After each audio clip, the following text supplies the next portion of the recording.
Good morning guys! Welcome to my YouTube channel, Ricky Uragon Vlog. Paki-like, paki-share at pakipindot na rin po ang notification bell para updated po kayo sa aking mga susunod na gagawing video.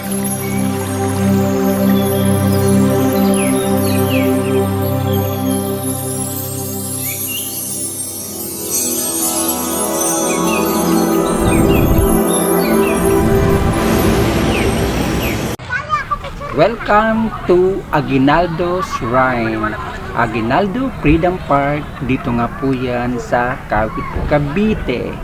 Nandito po kami mga kapwa ko Bicolanong Uragon sa Freedom Park. Dito nga po sa Aguinaldo Shrine sa Kawit, Cavite.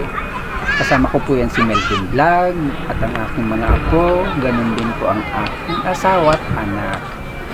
Namasal po kami rito sa Freedom Park or Aguinaldo Shrine. Dito nga po yan sa Kawit, Cavite kasi every Christmas po mga kapatid, nagpapailaw po sila rito at linalagyan po nila ng decoration. Ito nga pong Aguinaldo Shrine. Dito nga po yan sa Kawit. Ayan, nakikita nyo po ang dami-daming mga namamasyal na mga tao pumupunta rito kung saan lugar sa parte ng Cavite.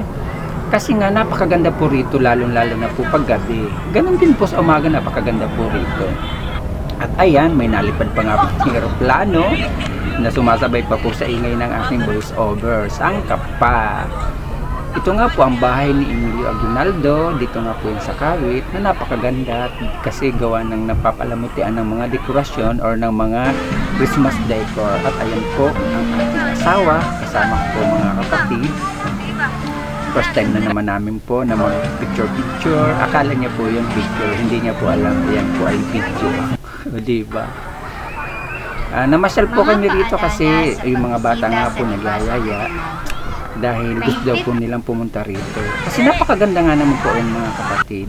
Ang dami po rito mga kapwa natin vlogger o mga kumukuha ng mga video na namamasyal dito pag gabi. Nag-start po ito siguro hindi po ako nagkakamali ng last October or first week of November. Nag-start po itong pailaw po dito sa Freedom Park. Ayan, nakikita nyo po ang daming mga nagpipicture na mga kung sino-sino po. At ayan, nandito rin po tayo nagbibideo, kikisalamuha tayo para nga po makapag-update din po tayo sa hindi pa po nakakaalam ng lugar na to. Dito lang po yan sa may Aguinaldo Freedom Park sa may Kawit nga po. Pag galing po kayo ng Isimbako, isang sakay lang naman po papunta nga dito sa Freedom Park. Kung galing naman po kayo ng Rosario, ng Tansa or ng EPSA, isang sakay din po mula sa inyo kung saan po kayo galing ng part sa bandang yan. At ayan nga po si Spider-Man, o diba, pagod na si Spider-Man nyo kasasayaw. At ang dami pong nagpapapicture dyan. Ganon din po kay ayun po yung isa pong basta yun na yun yung katabi po ni Spider-Man. At ayan, nakikita nyo po may mga pa butterfly pa silang nailaw-ilaw. At ayan po ang aking dalawang apo na babae at lalaki na kasama po namin na nagpa-picture po sa akin at nagpapa-video. So ayan mga kapatid, bago ko po makalimutan ang aking nag-iisang member na si Melvin Vlog, paki-like, paki-share po at paki-pindot na rin po ng notification bell para updated din po kayo sa mga kanyang susunod na gagawing videos. At ayan, siguro mga around 7 na po ito ng gabi na nandito po kami sa lugar na to at nagyayaya na rin po ang mga bata na umuwi po. Siguro babalik po kami dito mga this coming December naman kasi gawa ng kukunin ko po ang aking dalawang apo sa Bicol at papasal ko din po dito. So dito ko na po tatapusin ang aking vlog sa gabing ito o sa umagang ito kasi gabi ko po ito pinuwang vlog na to pero umaga ko po binag-over.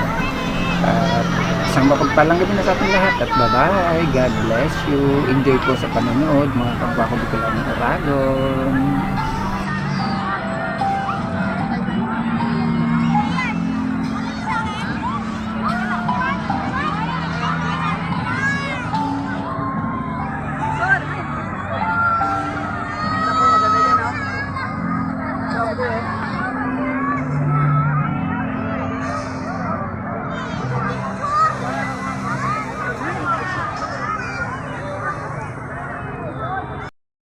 Vlog.